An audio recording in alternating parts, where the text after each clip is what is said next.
Absent talaga po si Inday. Ikaw niya talaga, Mr. Maravillas. So ang tanong, nasaan ang Vice Presidente?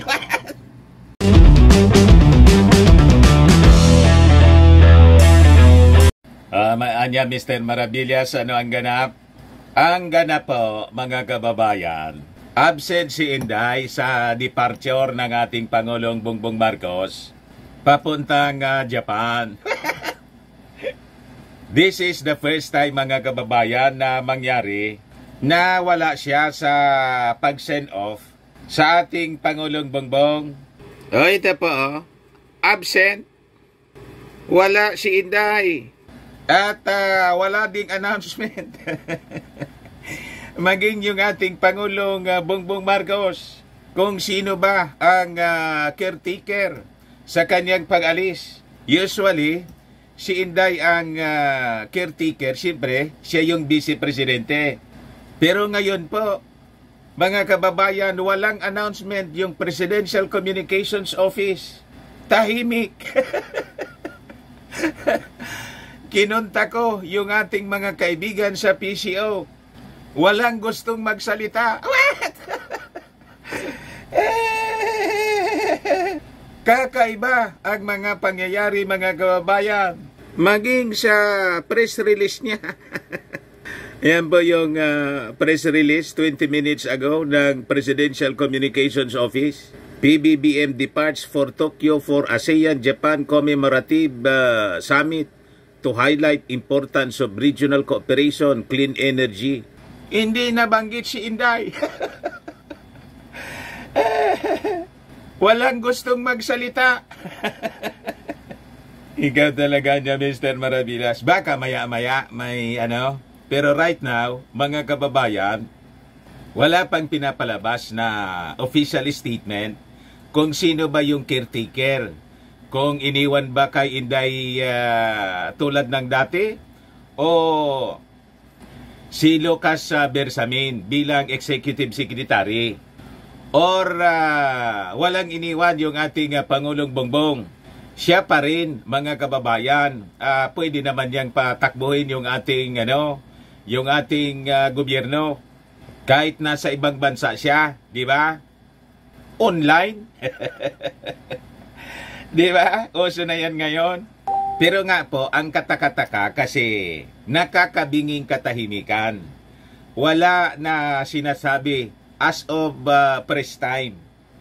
Kung ano ang nangyari kay Inday, bakit po absent?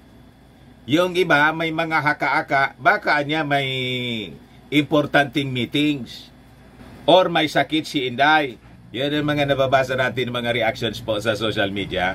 Pero kung halimbawa may meeting si Inday, alangan man mas importante yung meeting niya kaysa sa pagpunta doon sa pag-send off sa ating Pangulong Bongbong Marcos na yun naman yung dati niyang ginagawa. Di ba pa? But before natin pag-usapan, mga kababayan, ang kwentong ito, click subscribe muna dito sa ating YouTube channel and hit the notification bell para lagi po kayong updated sa mga kaganapan dito sa ating bansa. Like and share na rin po ninyo ng ating video. At huwag na rin po ninyo, mga kababayan, na skip yung ating mga commercial ads para tuloy-tuloy lang ang pag-unlad ng bagong Pilipinas. Kahit po absent si Inday. Sa mga naghanap pala po ng malinis and spacious fitness gym, punta lang po kayo sa aming Colossal Fitness Gym.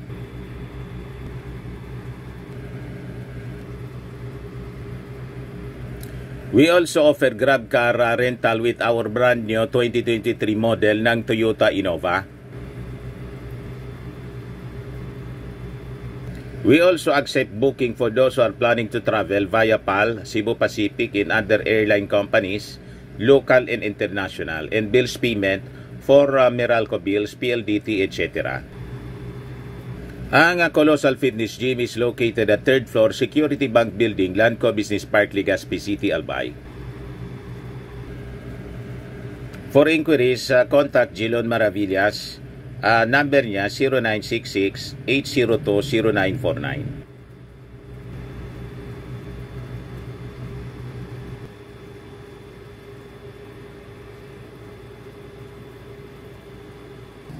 Ayos pa. Ayos na ayos niya, Mr. Maravillas. Tinyang ninyo to mga kababayan. Wala dyan si Inday.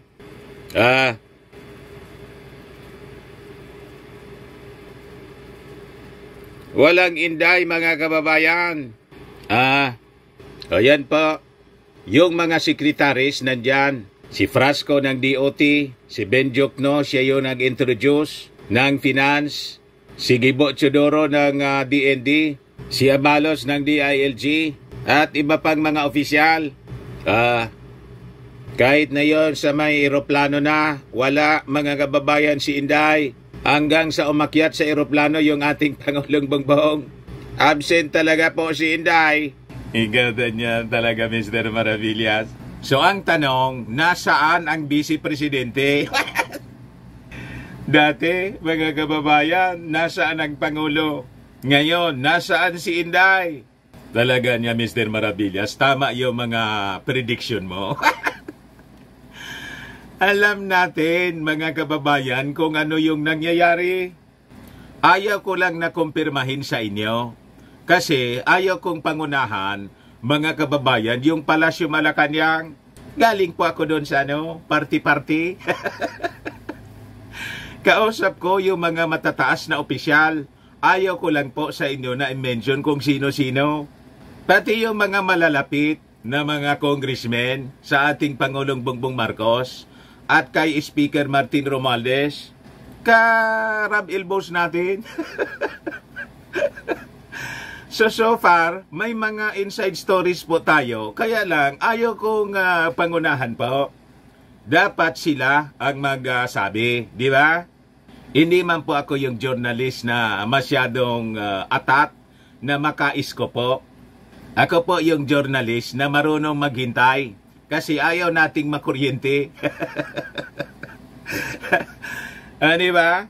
At bilang respeto sa kanila, mga kababayan, kailangan sila. Pero makikita natin sa kanilang mga ginagawa, sa kanilang mga body language.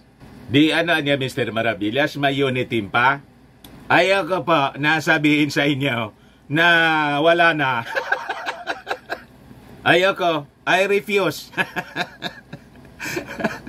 Hindi ko po sa inyo sasabihin na nawasak na po yung unit team. At sabi ko nga po sa inyo, kung mangyayari na mawasak yung unit team, wala po sa ating Pangulong Bongbong Marcos, sa kampo niya. Wala sa kanya yung kasalanan. Alam naman ninyo kung sino yung laging nagtatantrums at kung ano-ano yung mga pinagagawa. Di ba? Alaman ninyo kung sino.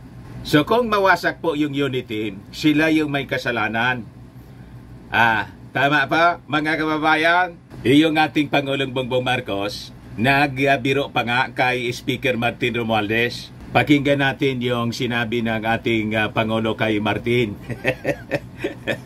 Ito po siya. I-play ko po sa inyo. Yung audio lang po para hindi tayo ma-restrict.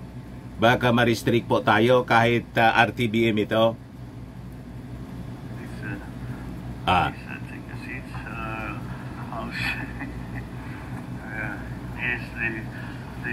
The only person we see on television anymore, Speaker Martin Romualdez. Ayan. Your life is not exciting enough. You have to find other pursuits to keep you occupied. Diba? Members of the cabinet who are here now, Pasay Lone District Representative Antonino Calixto, and of course Pasay City Mayor, Mayor Imelda Calixto Rubiano, the AFP Chief of Staff, General Romy Browner, PNP Chief, General Benji Acorda, Philippine Coast Guard Commandant, Admiral Artemio Abu, and of course, First Lady Lisa Araneta Marcos. I have to make sure to get that right. My fellow workers in government, good afternoon. I embarked today to Tokyo to attend the commemorative summit celebrating the 50th year of ASEAN-Japan friendship and cooperation at the invitation of Prime Minister Kishida Fumio. This last ASEAN-related summit for the year presents an opportunity to once again affirm the Philippines' position on current international issues and advance Philippine interests. It is also an opportunity to welcome the conferment of comprehensive partner status to Japan, ASEAN's trusted and reliable partner in peace, economic development, and community building for the past 50 years or so. The commemorative summit will feature 3 sessions, each with a particular focus within the ASEAN-Japan framework. The first session will take stock of Japan's contribution to ASEAN's community building efforts, as well as Japan's consistent support for ASEAN centrality and the rules-based international order. The second session will feature heart-to-heart partnership across generations. We will recognize Japan's commitment and steadfast initiatives in promoting friendship and camaraderie amongst the peoples of ASEAN and Japan, to include the Japan East Asia Network of Exchange for Students and Youth program. I will highlight that the Philippines has a long history of cultural exchange through the Genesis program and has been one of its largest beneficiaries, welcoming Japan's young people while sending our own since 2007. The last summit program will be on co-creation of economy and society of the future, and I will bring the Philippine economic team led by Secretary Fred Pascual to participate in those talks. I will highlight that the ASEAN-Japan relationship has inexorably evolved and progressed over the past 5 decades, particularly in shared commitments towards peace and security, trade and investment, food security, climate action, energy security, supply chain resilience, infrastructure development, and now connectivity.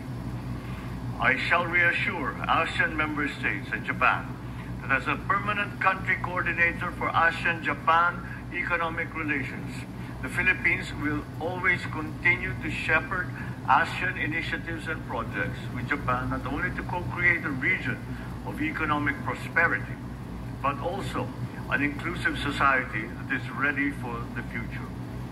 On the heels of the ASEAN-Japan Summit will be the Asia Zero Emission Community, or AZEC, Leaders Meeting. And I will apprise the AZEC partner countries of the current Philippine initiatives towards promoting a clean energy transition. We will highlight our experience in promoting clean energy projects, such as the first wind farms in Southeast Asia in 2003 during my term as Governor of Ilocos Norte. I will thus invite ASEC partners, Japan included, to invest in the Philippine renewable energy industry to achieve not only the intentions of ASEC, but also the overall goal of the Paris Agreement. This administration will see to it that our constructive engagements with ASEAN, our external partners and stakeholders, will continue to best serve our national interests, inasmuch as we promote the regional interests of peace, security, and prosperity for the well-being of the Filipino people. Maraming salamat sa inyo lahat. Magandang hapon sa inyo at Merry Christmas and a Happy New Year. You see, mga kababayan, ayan po yung ating Pangulong Bongbong Marcos. Maging mga kababayan sa news release ng PCO, hindi na mention kung sino yung iniwan po na caretaker ng ating gobyerno. Sa kabagaan niya, Mr. Maravillas. Baka niya, Mr. Maravillas, nandun si Inday sa Quezon City sa rally ng mga DDS. Malaman po doon. Ito yung mga nangyayari doon po. Protect Sara, protect our men in uniform. Nandun yung mga DDS po. Kasi yung hearing yata yon sa kaso ni Maudigs, nagtipon-tipon sila doon. Kukunti man lang yung dumalo. Di ba? But anyway, mga kababayan, Subaybayan na lang natin kung ano yung magiging official na statement ng Presidential Communications Office. Kasi po, as of press time, wala pa pong pinalalabas kung sino yung caretaker.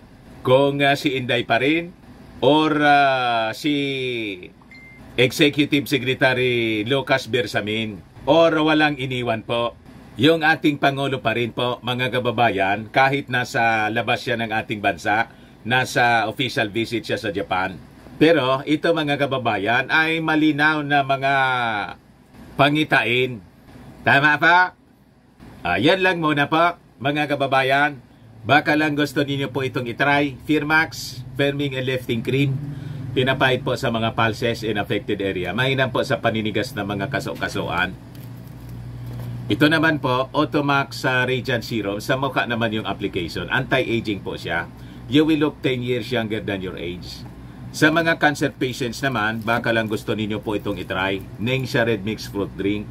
Hindi man po siya gamot, food supplement siya. Kaya lang, gawa siya mga kababayan sa goji berry. Yung goji berry may anti-cancer properties. Ayos pa, yung mga inquiries ninyo, dumiretso na lang kayo sa aming messenger sa Facebook para masagot namin agad. Ako po si Dante Maravillas. Bye-bye. God bless.